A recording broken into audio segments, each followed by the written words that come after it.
खाने के लिए जो चावल सुदामा जी लाए थे उनको बड़ी रुचि के साथ श्री कृष्ण जी ने खाया। सुदामा जी के खाने के लिए कई प्लेटों में हलवा, खीर, कई सब्जी रोटी सामने रख दी। सुदामा जी को अपने घर का दृश्य याद आया कि आज शाम का खाना भी घर पे नहीं है, बच्चे भूखे बैठे हैं, रो रहे होंगे, माँ रोटी कह रहे होंगे, मैं ये पकवान कैसे खाऊं?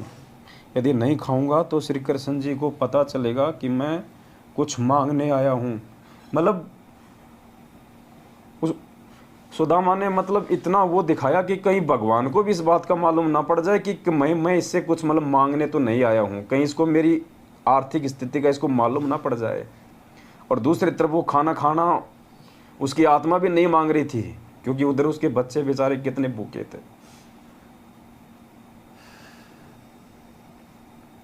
इसलिए एक ग्रास रोटी लेकर धीरे धीरे खाने लगा, उंगलियों को बार बार मुख में चाटकर समय बिताने लगा। परंतु श्री कृष्ण जी की दृष्टि से मित्र के मुख कमल पर थी।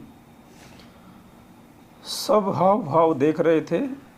कहाँ खा ले यार सुदामा, क्यों उंगली चाटे है? सुदामा जी ने 2 रोटी खाई तथा खीर हलवा ना मात्र का खाया, हाथ धोकर बैठ गया। श्री कृष्ण जी ने पूछा कि बच्चे तथा भाभी जी कुशल हैं? निर्वाह ठीक से चल रहा है? सुदामा जी ने कहा, देखो पुण्यात्मों,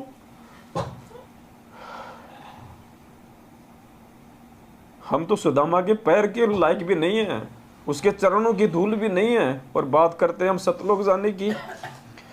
इतने दुख और तकलीफ में होने के बाद भी, और भगवान ने कहा कि सब ठीक ठाक तो है परिवार में। सुदामा क्या कह रहा है? तेरी दया से है भगवान हमको सुख सारा, किसी वस्तु की कमी नहीं, मेरा ठीक चल रहा है गुजारा। और हम पुण्यात्मा बात बात पे जुखाम हो जाती है तो भी अपने गुरुदेव को दुखी करने के लिए कि गुरुजी जुखाम हो गई, प्रार्थना लगवा देते हैं। थोड़ा बहुत कोई काम धंधा ठीक नहीं चलता तो हम रोने लग जाते हैं हम भगवान के आगे। हमें विश्वास नहीं है।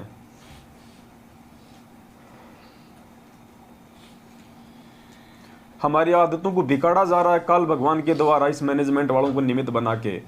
हमारी आंखों के सामने हमारे को नंबर दे देगी कि लगाओ प्रार्थना, लगाओ प्रार्थना। हमारी आदतों को बिगाड़ा जा रहा है, हमारे को भगवान के ऊपर विश्वास नहीं करने दिया जा रहा। इसलिए हम विनती करते हैं इन लोगों का साथ छोड़ो भाई, ये लोग हमारे को विश्वासी नहीं बनने देंगे। हमारे अंदर जो दृढ़ता, जो विश्वास गुरुजी पैदा करना चाहते हैं, सुदामा की तरह ये लोग नहीं करने देंगे। यही काल भगवान की सूक्ष्म चाल होती है। तो सुदामा जी ने कहा कि तेरी दया से है भगवान हमको सुख सारा, किसी वस्तु की कमी नहीं, मेरा ठीक चल रहा गुजारा। श्री कृष्ण जी तो समझ चुके थे कि यह मर जाएगा पर मांगेगा नहीं। उसी समय सुदामा जी को दूसरे कमरे में विश्राम के लिए निवेदन किया और राज दरबार में जाकर विश्वकर्मा जी को बुलाया, जो मुख्य इंजीनियर था, तथा सुदामा जी का पूरा पता लिखवाकर उसका सुंदर महल बनाने का आदेश दिया।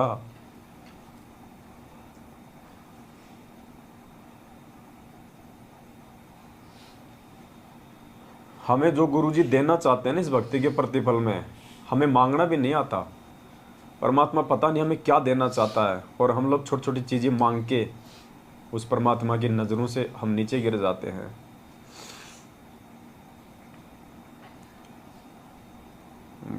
एक समय की बात है, कोई बच्चा अपने पिताजी के साथ में किसी दुकान पे गया, तो उसने कहा कि बेटा टॉफ़ी लेगा? दुकानदार ने कहा। तो बच्चे ने कहा कि हाँ अंकल मैं टॉफ़ी लूँगा। बोला बेटा ले ले, ये डब्बा है, इसमें निकाल ले। बच्चे ने नहीं निकाली। बोला बेटा ले ले इस डब्बे के अंदर। बच्चे ने हाथ आगे नहीं बढ़ाया। तो बोला बेटा तू क्यों नहीं ले रहा? बोले अंकल जी मेरा हाथ बहुत छोटा है, अगर मैं मेरे हाथ से उठाऊंगा तो क्या पता 4 टॉफ़ी आएंगी, 5 टॉफ़ी आएंगी, और आप यदि अपने हाथ से दोगे तो बहुत सारी आएंगी। तो पुण्यात्मा, अगर भगवान अगर भगत की भक्ति से प्रसन्न होकर अगर अपनी इच्छा से उसको कुछ देगा, पता नहीं परमात्मा क्या दे दे। और हम नालायक एक कार, एक कोठी, एक मकान, अपने बच्चों की नौकरी मांग मांग के, और जो परमात्मा हमें जो देना चाहता है वास्तव में, हम उससे भी हम दूर हो जाते हैं।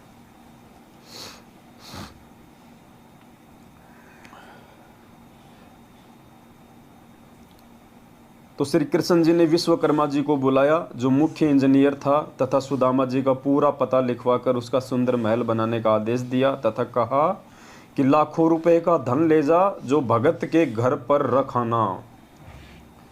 ये कार्य 1 सप्ताह में होना चाहिए। विश्वकर्मा जी ने 6 दिन में कार्य संपूर्ण करके रिपोर्ट दे दी। सुदामा जी प्रतिदिन चलने के लिए कहते तो श्री कृष्ण जी विशेष विनय करके रोके रहे। 7वें दिन सुदामा वहाँ से चल पड़ा। नए बहुमूल्य वस्त्र पहने हुए थे, रास्ते में सोचता हुआ आ रहा था। अब देखना पुण्यात्मा, भगत कहाँ पे मार खा जाता है, जहाँ सुदामा भी जो है मार खा गया। सुदामा ने उनको अंतर्यामी नहीं माना, उनको परमात्मा नहीं माना, घट घट का वासी नहीं माना। सुदामा भी कहाँ अपने मित्र के प्रति मन में दोष पैदा करके मार खा गया। ये बहुत ही इम्पोर्टेंट टॉपिक है।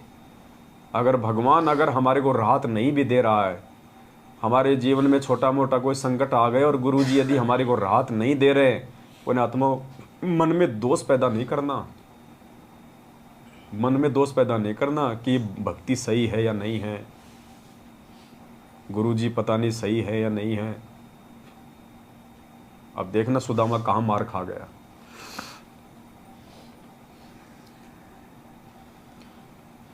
रास्ते में सोचता हुआ आ रहा था कि श्री कृष्ण मेरे से पूछ रहा था कि किसी वस्तु का अभाव तो नहीं है।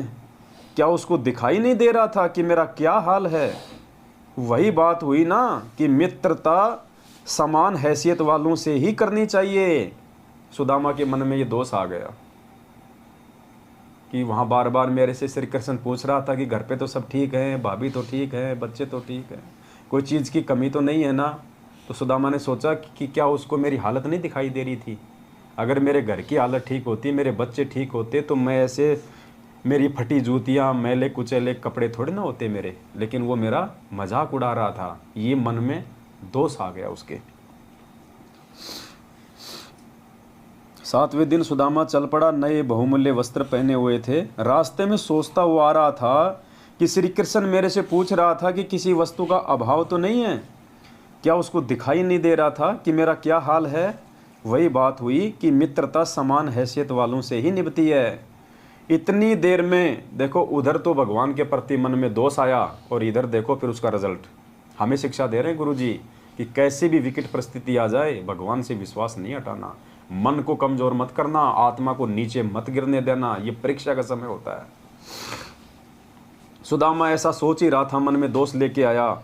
इतनी देर में जंगली भीलों ने रास्ता रोक लिया और कहा कि निकाल जो कुछ ले रखा है। सुदामा जी ने कहा कि मेरे पास कुछ नहीं है। भीलों ने तलाशी ली तो कुछ नहीं मिला।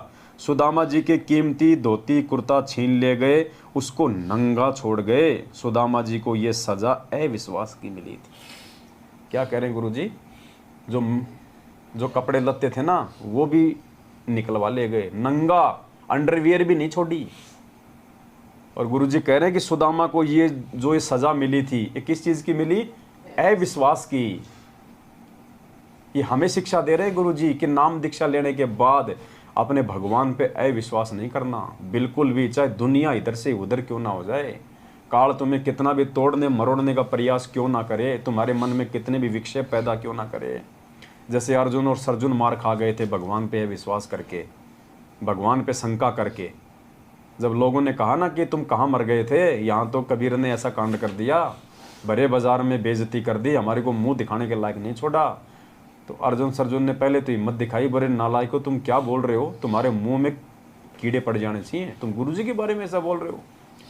तो फिर लोगों ने कहा कि तेरे को विश्वास नहीं है क्या? उस वैश्या के घर पे जाके देख ले, वहीं मिलेंगे गुरुजी तेरे को, रोज जाते हैं। तो अर्जुन सर्जुन के मन में क्या आया पता है? उन्होंने बोला भाई अगर आंखों से देख लेंगे तो मानेंगे, वही मार खा गए। वहाँ जाना और गुरु जी को शिक्षा देना तो पुण्यात्मा बहुत दूर की बात है। वो वहीं मार खा गए थे कि अगर आंखों देख लेंगे तो मानेंगे। इसका मतलब उनको विश्वास नहीं था कि गुरु जी ऐसा कर भी सकते हैं। वहीं मार खा गए वो। और वहाँ जाके तो उन्होंने अपने कर्म फोड़े लिए भगवान को शिक्षा देके कि गुरु जी बाहर आपकी बदनामी हो रही है, ये नीच का घर है, आपको यहाँ नहीं बैठना चाहिए। तो सुदामा के भी मन में दोष आ गया। सुदामा जी को ये सजा अविश्वास की मिली थी। तो पुण्यात्मा चाहे कुछ भी हो जाए, अरे गर्दन कौन सी बड़ी बात है। आज से पहले हमारे असंख्य जन्म हो लिए, हम कोई सुख शांति की मौत तो मुश्किल से 1-2% ही मरे होंगे, बाकी तो हम दुर्घटनाओं में मरे हैं। कोई बीमारी से तड़प तड़प के मरा है, कोई सेना में होगा तो दुश्मन ने उसका गला काट दिया होगा। आजकल तो गोलियों से मार देते हैं, पहले तो चाकू से मारते थे, गले काट दिया करते थे। कितनी बार हम बकरे बने, कसाई ने हमारे वो गले काटे। अरे ये जन्म में भी मर जाएंगे और क्या होगा इससे ज़्यादा। मालिक कहते हैं सिर साटे की भक्ति है और कछु नहीं बात, सिर के साटे पाइए अवगत अलखनाथ। और शीश तुम्हारा जाएगा तू कर सतगुरु को दान, मेरा मेरी छोड़ दे यो ही गई मैदान। और गुरु जी कहते हैं करोड़ों शीश तूने दे दिए यम राजा की फेट। फेट यानी वो तो झटके से लेता है, कहीं कोई सैनिक बना के मार देगा लड़ाई में, कहीं कोई बकरा बना के आपका उड़ा देगा गर्दन। फेंट यानी झटके से। तो गुरु जी कहते हैं कि करोड़ों शीश तूने दे दिए यमराजा की फेंट, एक शीश दे के देख ले सतगुरु अपने की भेंट। भेंट यानी प्यार से। ये वर्तमान शीश गुरु जी कह रहे हैं तू अपने गुरु जी के चरणों में रख दे। जो गुरु जी कहें उनके प्रत्येक वचन की पालना करो, प्रत्येक मर्यादा निभाओ, वो होता है शीश देना। गुरु जी ये नहीं करेगी तू अपने यहाँ से मेरे को दे दे काट के। शीश देने का मतलब है समर्पित हो जाना गुरु जी के प्रति। उनके वचन को तोड़वाने के लिए अगर ब्रह्मा विष्णु महेश भी आ जाए तो भी सामने अड़ जाओ कि बेटा साइड में हो ले, तेरी नहीं चलेगी, ये पिछली पीढ़ी है।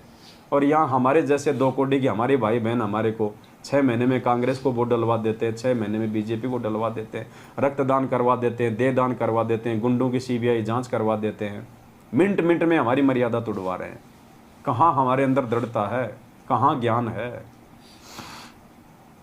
तो परमात्मा कहते हैं ये सजा सुदामा जी को अविश्वास की मिली, नंगा करके छोड़ दिया। नंगा करके भगवान ने जो कपड़े पहना के भेजे थे वापस उतरवा लिए भगवान ने।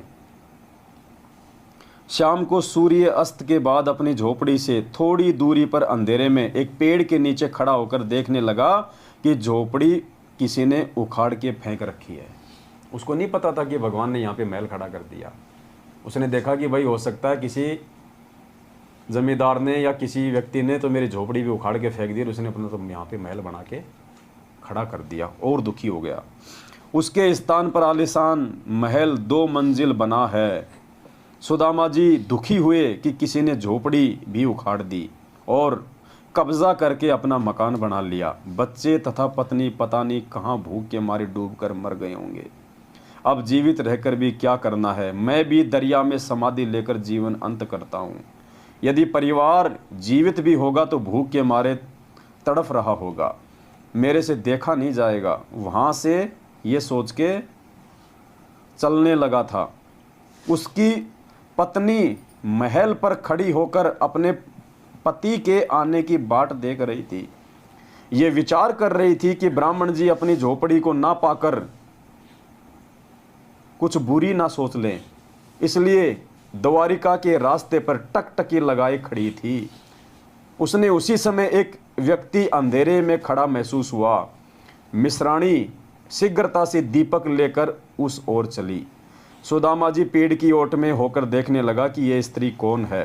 पेड़ की ओट में इसलिए हो गया क्योंकि वो नंगा था, शर्म के मारे पेड़ की ओट में हो गया कि ये औरत कौन है।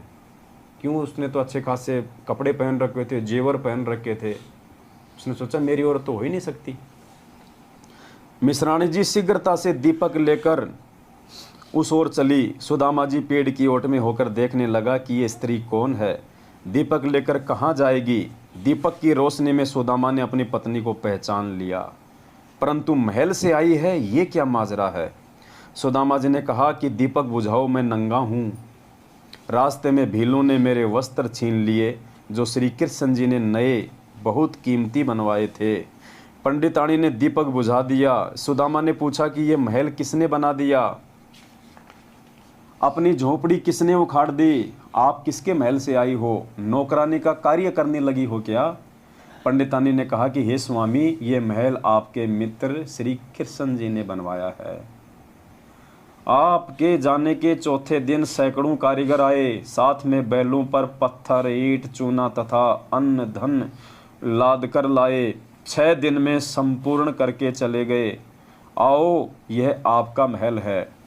पुण्यात्माओं, क्या कह रही है पंडितानी कि आपके जाने के बाद में सैकड़ों की संख्या में कारीगर आए और ये मकान बना के चले गए। आपके मित्र श्री कृष्ण जी ने बनवाया है।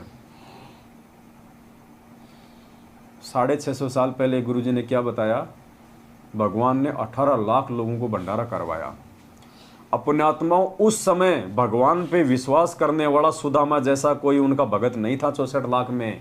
इसलिए भगवान को खुद ही भगत की भूमिका करनी पड़ी और आज हमारे को विश्वास दिलाने के लिए ये उदाहरण पेश करना पड़ा कि अगर तुम भगवान पे विश्वास करोगे इस प्रकार से तो परमात्मा तुम्हारे लिए क्या नहीं कर देगा। अगर उस समय कोई भगत होता 64 लाख में जो इतना विश्वास अगर गुरु जी पे करता तो परमात्मा को खुद भगत बनने की जरूरत नहीं पड़ती, जैसे यहाँ पे श्री कृष्ण जी ने सुदामा के लिए किया।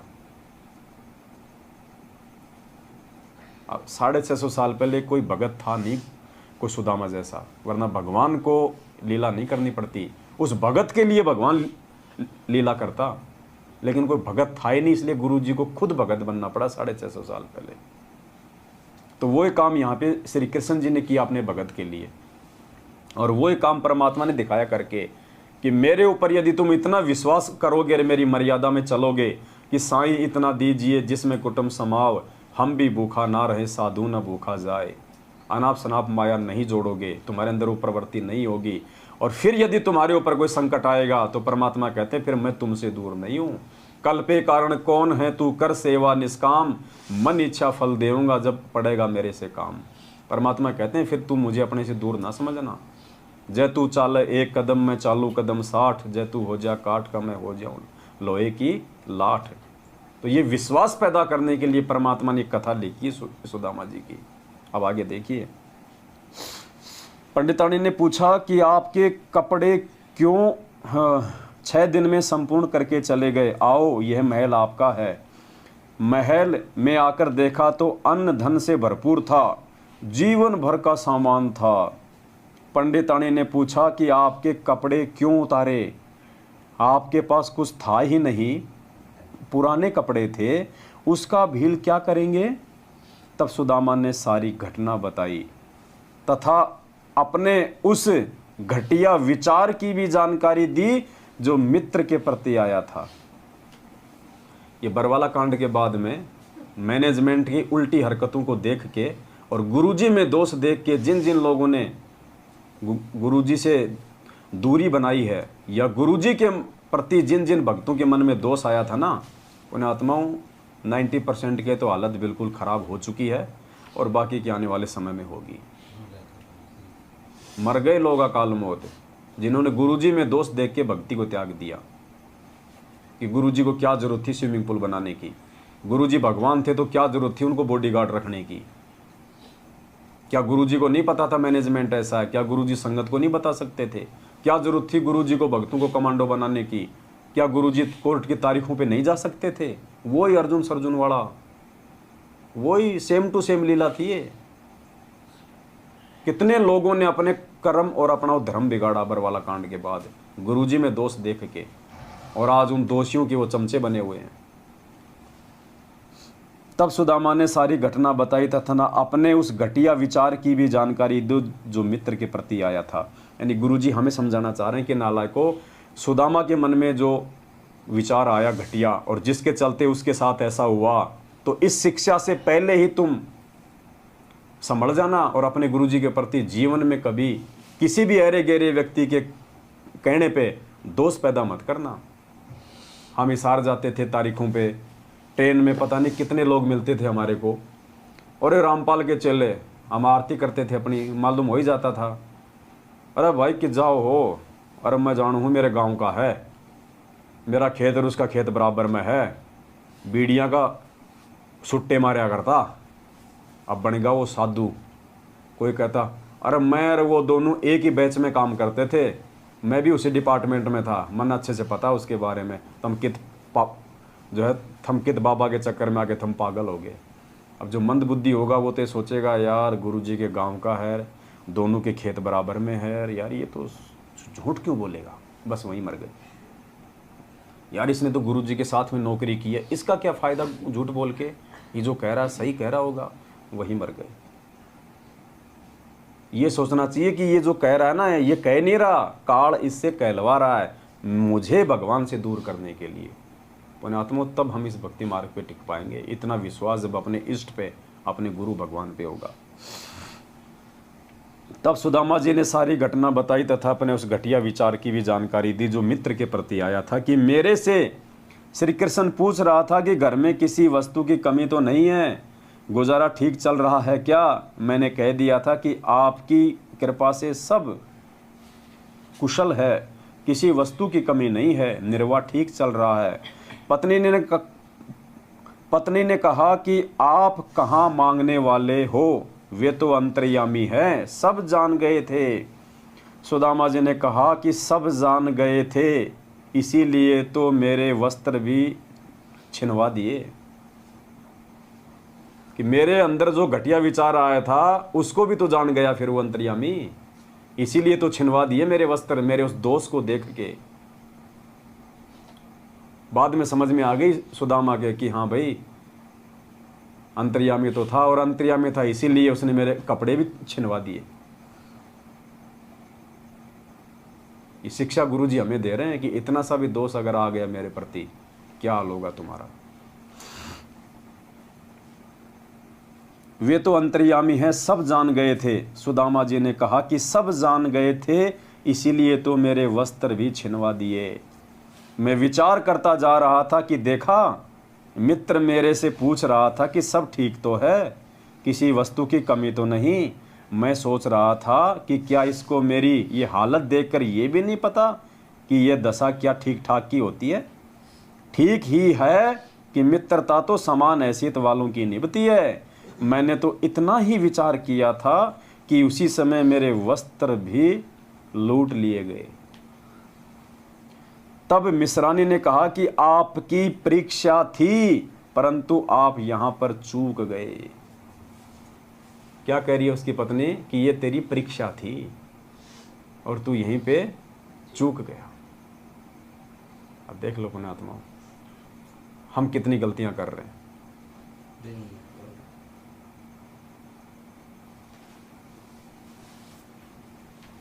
उसी का झटका आपको दिया। अब देख तेरे मित्र का कमाल। बच्चों के वस्त्र राजाओं जैसे हैं, चार सिपाही चारों कोणों पर रखवाली कर रहे हैं।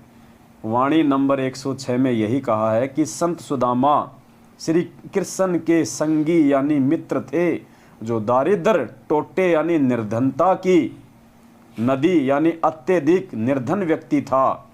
उसके चावल खाकर सोने के महल बख्श दिए, निःशुल्क मुफ्त में दे दिए। विचार, गुरुजी कह रहे हैं विचार। श्री कृष्ण जी राजा थे, अपने मित्र की इतनी सहायता करना एक राजा के लिए कोई बड़ी बात नहीं है। इतनी सहायता तो एक प्रांत का मंत्री अपने मित्र की आसानी से कर सकता है। अब देखना परमात्मा ने क्या क्या किया अपने भक्तों के साथ। परमेश्वर कबीर जी ने एक अति निर्धन मुसलमान लुहार तैमूर लंग की एक रोटी खाकर 7 पीढ़ी का राज बख्श दिया। उसने तो 3 मुट्ठी खाए थे चावल की, भगवान ने तो केवल 1 चपाती खाई थी और 7 पीढ़ी का राज दे दिया। उसने खाली सुदामा के जीवन को ही सफल किया और भगवान ने 7 पीढ़ी का राज बख्श दिया। राज जो पूरे विश्व का संचालन करता है, पूरा देश चलाता है। यानी गुरुजी कह रहे हैं कि उस श्री कृष्ण से आज तुम्हारा भगवान कितना समर्थ है, देख लो नालायको। और तुम भगवान तो श्री कृष्ण से भी ज्यादा समर्थ तुम्हारा, लेकिन तुम भगत सुदामा से भी नीचे गिरे हुए, तो कैसे बात बनेगी? कैसे सतलोक की यात्रा कर पाओगे? कैसे वो दरवाजा देख पाओगे? एक अति निर्धन मुसलमान लोहार तैमूरलंग की एक रोटी खाकर 7 पीढ़ी का राज बख्श दिया। उसी जीवन में तैमूरलंग राजा बना, जिसका राज्य विशाल था।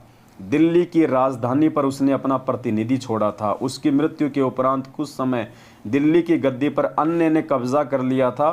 फिर तैमूरलंग के पोते बाबर ने दिल्ली पर कब्जा कर लिया। पहले तैमूरलंग का प्रतिनिधि दिल्ली पर बैठा रहता था। उसकी तीसरी पीढ़ी ने अपने आप को स्वतंत्र घोषित कर दिया।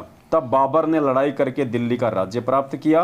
बाबर से औरंगजेब तक 6 पीढ़ी तक प्रथम तैमूरलंग। इस प्रकार कुल 7 पीढ़ी का राज्य परमेश्वर कबीर जी ने तैमूरलंग को दिया। नंबर 1 तैमूरलंग, नंबर 2 उसका पोता बाबर, नंबर 3 हुमायूं पुत्र बाबर, नंबर 4 अकबर पुत्र हुमायूं, नंबर 5 जहांगीर पुत्र अकबर, नंबर 6 शाहजहां पुत्र जहांगीर और नंबर 7 औरंगजेब पुत्र शाहजहां। एक चपाती के बदले 7 पीढ़ी का राज, जबकि ना तो उसने नाम लिया था उस समय तक, ना वो कोई मर्यादा में था, ना वो कोई भक्ति जानता था। ये समर्थता दिखाई परमात्मा ने कि आज तो तुम मेरी शरण में हो, तुम्हारे लिए मैं क्या नहीं कर सकता। रंका बंका वाली उस कथा में परमात्मा ने क्या कहा उनको कि मैं चाहूं तो तुम्हारे लिए सोने का महल भी बनवा सकता हूं, सोने का भी। उनकी झोपड़ी जलाई ना परमात्मा ने, और फिर उससे भी बड़ी झोपड़ी बना दी थी। और जब वो गए अपने गुरुदेव के पास में पूछने के लिए कि गुरुदेव जो आकाशवाणी हुई थी झोपड़ी में रहने की, वो आपकी थी या किसी और की थी, तो उन्होंने कहा कि बेटा वो झोपड़ी मैंने जलाई थी, मैंने बनाई है। तुमने जो परीक्षा दी है और इस परीक्षा में जो तुम पास हुए हो, उसके बदले तो मैं तुम्हारा सोने का मकान भी बना सकता था। लेकिन भगवान ने भक्तों से भक्ति करवानी होती है, इसलिए उनको परमात्मा लिमिट में रखते हैं। विशेष भिन्नता, जन्म मरण का कष्ट न श्री कृष्ण जी का समाप्त है न सुदामा का हुआ। दोनों ही आगे के जन्मों में अन्य प्राणियों के शरीरों में जाएंगे। तैमूरलंग को 7 पीढ़ी का राज्य भी मिला और मोक्ष भी मिला। अब देखो पुण्यात्माओं, क्या आज तक कभी गुरुजी ने किसी सत्संग में कहा कि तैमूरलंग का मोक्ष हो गया, वो सतलोक चला गया? वो तो भक्ति युग था ही नहीं। उस समय तो प्रथम मंत्र भी भगवान ने किसी को पूरा नहीं दिया। 1392 में परमात्मा ने प्रकट होकर उसको नाम दिया था, जबकि काशी में 1398 में आया था, 6 साल बाद। अपने काशी में प्रकट होने के 6 साल पहले ही परमात्मा तैमूरलंग को मिला था, 1392 में। और क्या लिख रहे हैं गुरुजी? तैमूरलंग को 7 पीढ़ी का राज्य भी मिला और मोक्ष भी मिला। मोक्ष, अब देखो, अब गुरुजी तो नानक जी के आगे भी लिख देते हैं कि नानक जी का मोक्ष हो गया। अब नानक जी का मोक्ष हुआ मान लेना, अगर आपकी आत्मा गवाह दे दे कि तैमूरलंग का भी मोक्ष हो गया होगा। राज्य में मोक्ष नहीं होता, और तैमूरलंग का उस समय कहां से मोक्ष हो जाएगा? लेकिन मोक्ष का मतलब ये नहीं कि वो सतलोक बैठ गया। मोक्ष का मतलब है कि परमात्मा ने उसको जन्म मरण के चक्कर से निकालने के लिए उसको भक्ति पे लगा दिया। अब परमात्मा किसी न किसी जन्म में उस आत्मा को पार भी लगा देगा, मोक्ष भी कर देगा। तो मोक्ष का मतलब ये होता है। यहाँ पे मोक्ष का नाम लेते ये नहीं कि वो तो सतलोक ही चला गया। सतलोक से पहले तो मिनी सतलोक भी है। तो हमने इन चीज़ों को समझना चाहिए। मोक्ष का युग ये है, ये वर्तमान समय है, और ये परमेश्वर आज साक्षात अपने वास्तविक रूप में प्रकट है, अपने संपूर्ण पावर के साथ में आज दे सकता है ये मोक्ष। चाहे उस जैसे लाखों तैमूरलंग आ जाओ, आज मोक्ष कर सकता है ये परमात्मा। अगर आज कोई मोक्ष करवाना चाहेगा तो ये है भक्ति का पीक टाइम, मोक्ष का time, golden chance, prime time, बिजली पीढ़ी।